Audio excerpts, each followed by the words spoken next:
বাংলাদেশ দিয়ে রেল যাবে ভিতর দিয়ে, জানেন তো।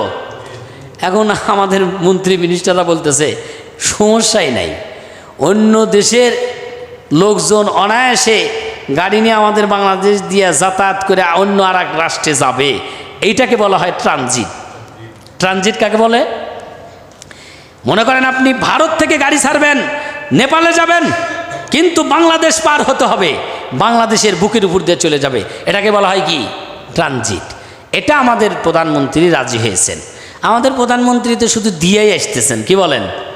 কোনো কিছু নিয়ে আসছেন এরকম দেখছেন নাকি? শুধু দিয়েই আসেন। উনি আবার দয়াবান তো, দয়ার সাগর, সব দিয়ে আসতেছেন।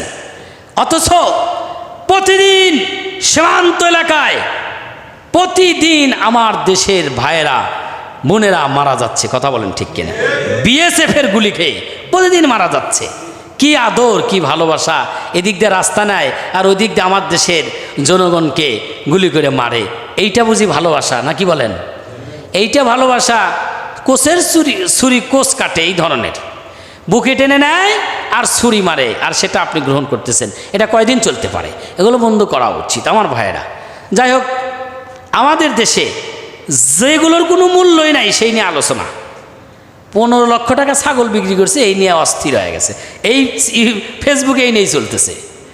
এই ধরনের কথাবার্তা, একজন ইমানদার তারা থাকবে সচেতন, একজন ইমানওয়ালা মানুষ তাদের কাজকর্ম হবে দেশ নিয়ে, তাদের কাজকর্ম হবে মানুষকে নিয়ে। অহেতুক কোনো কাজকর্ম, অহেতুক কোনো কথাবার্তা তাদের মুখে মানাবে না।